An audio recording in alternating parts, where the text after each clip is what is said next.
बिस्मिल्लाहिर्रहमानिर्रहीम, अस्सलाम वालेकुम। अल-कादिर ट्रस्ट केस में भी इमरान खान को सजा सुना दी गई है। इमरान खान और उनकी अहलिया बुशरा बीबी को गिरफ्तार कर लिया गया है। बुशरा बीबी को कमरे अदालत से गिरफ्तार किया गया है। वो फैसला सुनने के लिए ही पहुंची थी। उनकी बेटी, उनके दामाद भी वहां पर मौजूद थे। इमरान खान तो कह रहे थे, काफी दिनों से कह रहे थे, सुनाओ फैसला मेरे खिलाफ, सुनाओ फैसला मेरे खिलाफ, क्योंकि उनको भी डील की पेशकश की जा रही थी। इमरान खान साहब ने बार बार ऐलान किया कि मुझे डील की ऑफर की जा रही है, लेकिन जब मैंने कोई चोरी ही नहीं की तो मैं डील क्यों करूंगा, मेरे खिलाफ आप फैसला सुनाएं ताकि पूरी दुनिया को पता लगे कितना मज़क्का खेज फैसला है। आप देखिए, इमरान खान के खिलाफ इद्दत केस, तोशा खाना, साइफर केस और उसके बाद दीगर केसेस बनाए गए, लेकिन एक से बढ़कर एक मज़क्का खेज केस था। इद्दत केस तो बहुत ही शर्मनाक था, लेकिन यह केस भी किसी से कम नहीं है। मज़क्का खेजी में ये किसी से कम ये केस नहीं है। अल-कादिर ट्रस्ट केस, जो कि यूनिवर्सिटी बनाई गई, ट्रस्ट यूनिवर्सिटी बनाई गई, जिससे एक पैसे का फायदा ना इमरान खान को हो सकता है, ना उनकी अहलिया को हो सकता है, ना वो उसको उस तरह बेच सकते हैं, उससे कोई माली फायदा नहीं ले सकते। एक ट्रस्ट यूनिवर्सिटी है जो दीनी तालीम के लिए बनाई गई। अब इस पर, इसके बनाने पर यह इल्जाम लगाकर के इससे कौमी खजाने को नुकसान पहुंचाया गया है और उसमें कुछ साबित भी नहीं होता। ये कहा गया इसमें, ये वाज़ेह तौर पर कि इनको कोई जाती फायदा नहीं मिला, लेकिन फिर भी कह जी इन्होंने कौमी खजाने को नुकसान पहुंचा दिया, इन्होंने जाती फायदा नहीं लिया। अब आप अंदाजा लगाइए, काबीना से मंजूरी हो चुकी है इस सारे मामले की, 190 मिलियन पाउंड केस के हवाले से जो बात की जाती है, लेकिन जिस तरह से फैसले पाकिस्तान में सुनाए जाते हैं, सुनाए गए हैं, वो सबके सामने है। और इसमें इमरान खान को मैक्सिमम पनिशमेंट दी गई है, 14 साल कैद बमुशक्कत। और उसके बाद भी इमरान खान उसी हौसले, उसी अज़्म से है। ये बिल्कुल उससे मुख्तलिफ है जो शरीफ खानदान के साथ हुआ। उनको तो एक केस में सजा होती थी, उसके बाद भाग दौड़ होती थी डीलों के चक्कर में। यहां सब कह रहे हैं, अली मोहम्मद खान जैसा बंदा भी कह रहा है, जो निस्बतन धीमे मिजाज का समझा जाता है, जिस पर एतराज होता है कि वो कई दफा उन पर कहते हैं जी ये विकेट के दोनों तरफ खेल रहे हैं, फलां फलां इस तरह की बातें। वो कह रहे हैं कि एनआरओ एक ही शख्स दे सकता है, दो लोगों को एनआरओ चाहिए, हुकूमत को और एस्टैब्लिशमेंट को, और एनआरओ एक ही शख्स दे सकता है, वो इमरान खान है, और वो एनआरओ नहीं दे रहा।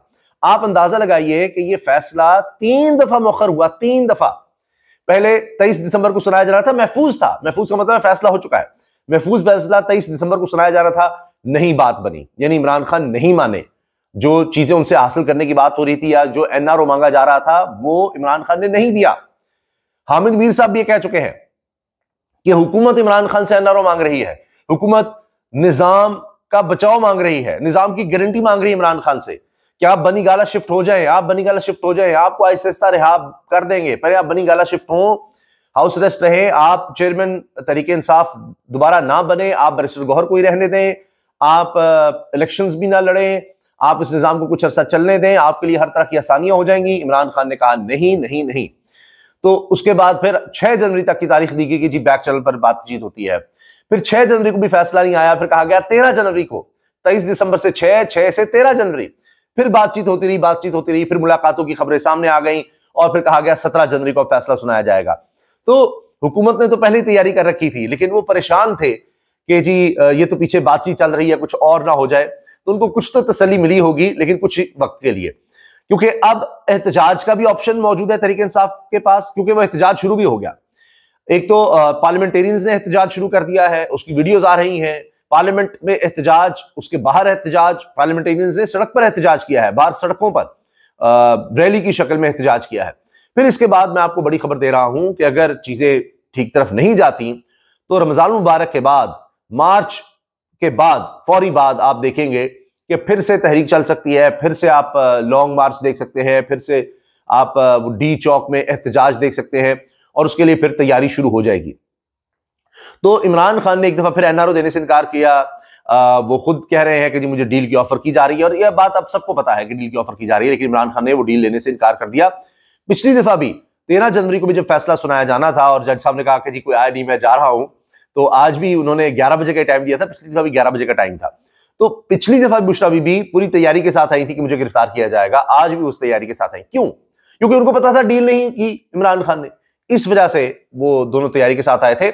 और कल का बयान इमरान खान की बहन का, अलीमा साहिबा का है कि सजा क्यों नहीं सुना रहे, मैं दुआ करती हूं। आप अंदाजा लगाइए, बहन कह रही है मेरी दुआ है कि इमरान खान को सजा सुनाई जाए। आप सोचें जरा, इन लोगों का हौसला देखें, इनकी सोच देखें।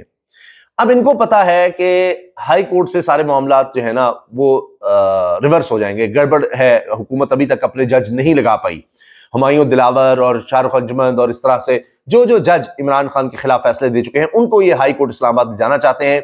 एक सोच ये भी थी कि इसलिए भी फैसला डिले हो रहा है, अगरचे इसके चांस कम है। बहरहाल वो तो ये था कि इमरान खान डील दे दे, तो वो लोग अभी तक नहीं आ सके और सिर्फ हुकूमत समझती है कि चीफ जस्टिस आमिर फारूकी हैं जिन पर वो एतमाद कर सकते हैं, बाकी तो आज़ाद जजेस हैं, बाज़मीर जजेस हैं और उन्होंने खत भी लिखा हुआ है कि मुदाखलत होती है। तो हुकूमत के लिए इस्लामाबाद हाई कोर्ट में इस केस को मैनेज करना बड़ा मुश्किल होगा। सिर्फ प्रेस कॉन्फ्रेंसेस होंगी और इनके पास सबूत तो है नहीं, इसलिए प्रेस कॉन्फ्रेंसेस करके कहा जाता है जी बस सजा होगी सजा होगी। और इसमें जो डिटेल सामने आई है, इसमें जिस तरह से इमरान खान इस केस में पेश हुए, बुशरा बीबी पेश हुई, इमरान खान को 14 साल, बुशरा बीबी को 7 साल कैद की सजा, और इसमें अल-कादिर यूनिवर्सिटी को भी सरकारी तहवील में लेने का कहा गया। आप अंदाजा लगाइए पहले जो सरकारी की तहवील में चीजें हैं उनका क्या हाल है। कोई इदारा आप देख लीजिए, पुलिस से लेकर महकमा तालीम, महकमा सेहत, जितने महकमे, महकमा ज़राअत, महकमा जंगलात, अनहार, पटवार, जितने महकमे, क्या उनकी कारकर्दगी आपके सामने है। बदतरीन कारकर्दगी दुनिया में समझी जाती है।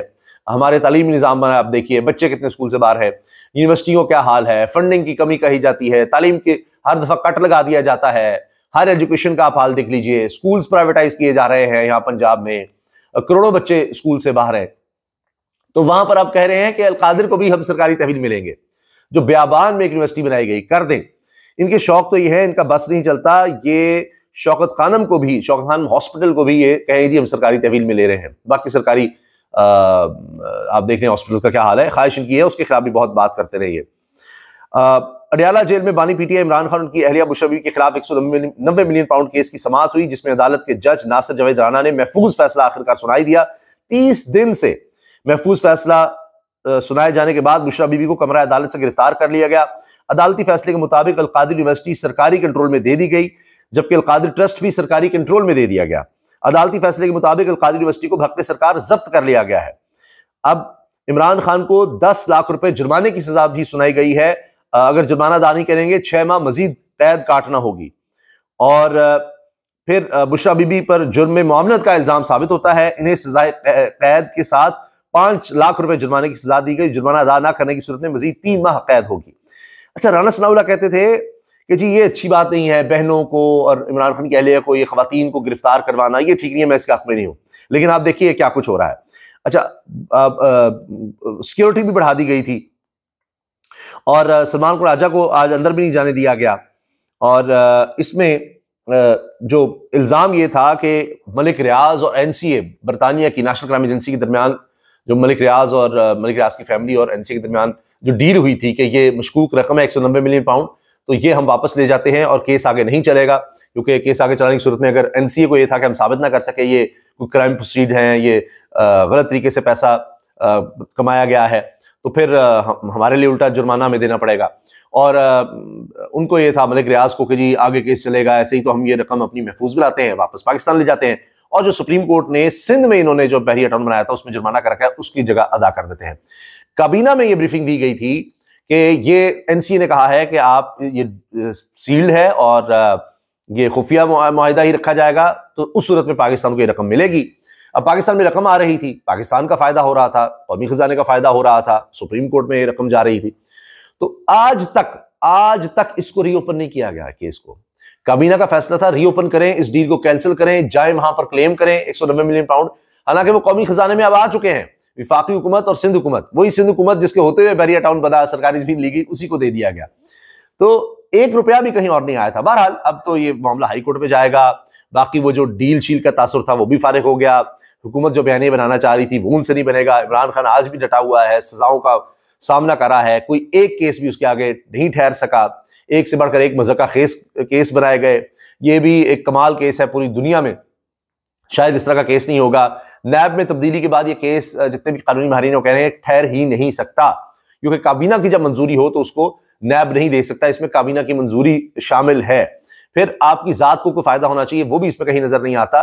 तो ये हाई कोर्ट से केस उड़ना ही उड़ना है। बहरहाल इमरान खान का काट से और बढ़ेगा। बाकी जो इमरान खान तहरीक इंसाफ के पास एहतजाज का ऑप्शन मौजूद है, एहतजाज पहले से ज्यादा शदीद होगा, सब जानते हैं। और इस वक्त जो सूरत हाल है खैबर पख्तूनख्वा में, इस्टेब्लिशमेंट भी अफोर्ड नहीं कर सकती मजीद कि वहाँ पर लोगों में रिएक्शन और ज़्यादा हो। पहले कुरम की सूरत हाल है, अमन अमान की सूरत हाल पूरे मुल्क में है, बलूचिस्तान में है, खैबर पख्तूनख्वा में खासतौर पर, और अवाम का रद्द-ए-अमल पहले भी देख चुके हैं। तो अब मजीद एहतजाज तो ये निज़ाम अफोर्ड ही नहीं कर सकता। तो सजा इसलिए फिर दी है, उनको भी पता है कि सजा नहीं ठहर सकती, तो सजा सुनाने से पहले वो पूरी कोशिश कर रहे थे कि एक बेहतर डील हासिल की जा सके जो उनको नहीं मिल सकी, और इस वजह से अब लगता है कि फैसला सुनाया गया है। फैसल चौधरी एडवोकेट ने बाकायदा कहा है कि हमें पता है कि फैसले व्हाट्सएप पर आते हैं, पता है फैसले किस तरह से सुनाए जाते हैं, हर चीज का पता है। अच्छा, ARY पर इमरान खान की बरियत की खबर चल गई कि जी इमरान खान को बरी कर दिया गया, तो वो लोग कह रहे हैं ये कैसे हो गया, ये तो बरी होना, फला होना था। जी नहीं जनाब, फैसला जो आना था वो आया है, सबको पता था। असल में ये होता है कि हमारे यहाँ के जो लोग काम कर चुके टेलीविजन को पता है कि ब्रेकिंग के लिए कि टाइम ना लगे, जैसी खबर आए हम दे दें, तो दोनों तरह की खबरें बना कर रखी होती है, बरियत की भी और सजा की भी, कि जो आएगी तो हम वो कंप्यूटर से यानी उसको प्ले कर देंगे और वो स्क्रीन पर आ जाएगा। तो गलती गालिबन ये हुआ कि गलती से वो दूसरी टेम्पलेट चल गई, वो दूसरे ग्राफिक्स चल गए जो बरियत के थे। खैर ये तो एक एरर हो जाता है, ह्यूमन एरर, तो उसको भी अब जाहिर है बड़ी थ्योरियां बनेगी, बड़ा कुछ होगा। तो ये केस भी बाकी केसेस की तरह उल्टा हुकूमत पर पड़ चुका है, पड़ना है, और इमरान खान की मकबूलियत में इसकी वजह से भी इजाफा होना है। पूरी दुनिया में फिर आवाज उठेगी कि ये किस किस्म के केसेस हैं। कभी इद्दत केस बनाते हैं, कभी साइफर केस बनाते हैं, कभी तोशाखाना बनाते हैं, अब आपने यूनिवर्सिटी ट्रस्ट केस बना दिया। अक़वाम मुत्तहिदा, अमरीका, बरतानिया, यूरोप, हर जगह पर प्रेशर अब और बढ़ना है इस हुकूमत पर। इजाजत दीजिए, अल्लाह हाफिज।